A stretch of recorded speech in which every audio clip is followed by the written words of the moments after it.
This week is Banned Books Week. It's a time to celebrate the freedom to read all points of view, no matter how controversial. Joining me today is Cheri Dobbs, head librarian from Detroit Country Day.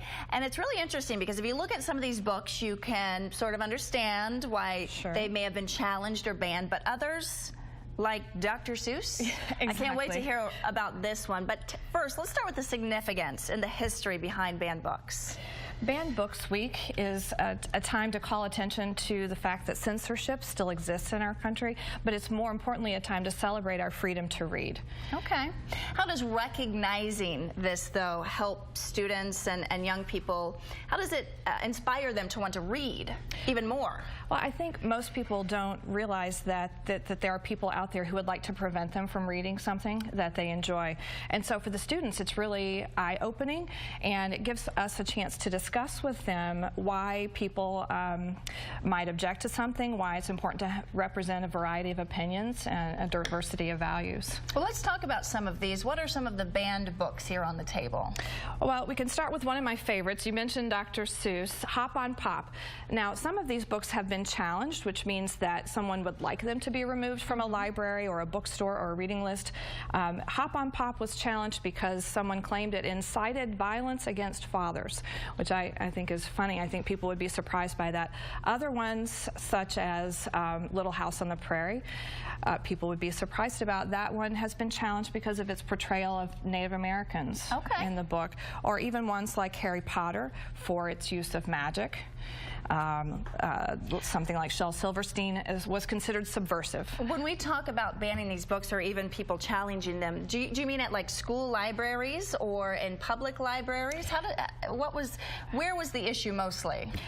Mostly books are banned or challenged in public libraries. It does happen in schools as well, and even in some bookstores, which is interesting, I think. I'm not sure how that works, but primarily it is a library issue, and librarians, booksellers, publishers, teachers have all joined forces to fight censorship, stand up for freedom to read. Certainly. Please tell me why Junie B. Jones and the stupid smelly bus?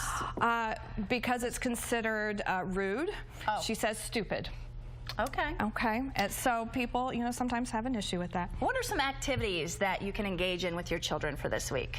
A great thing to do is to choose one of the books, maybe one that you see here on the table or one that you can find on the ALA.org website, and read that book with your children. Talk about why people might object to the content or what their opinion is about it, and have an open discussion in your family. That's a great thing to do. You can also go to the Banned Books Week YouTube channel, and there are great videos there of people doing virtual read-alouds, and you can participate in celebrating some of the great and diverse literature that's out there today. Does this still happen today, or was it mainly like in the past? No, it's still an active concern today. The American Library Association's Office of Intellectual Freedom tracks these challenges and offers assistance to libraries and schools who are facing challenges, and it's still, unfortunately, an active concern. You seem to really love your job. I do. Any advice for kids out there who absolutely love to read and would like to do this for a career? Absolutely. Being a librarian is a really fun job. It's different every day. I think it's important to go to school and major in what you love. You do need a master's degree in library science. Interesting. Okay. And we are looking for people who are creative, problem solvers, people who are interested in literature and in helping young people like themselves get excited about books. Thank you so much for coming in. Thank you. This is so important. Thank you. Thank you for having me.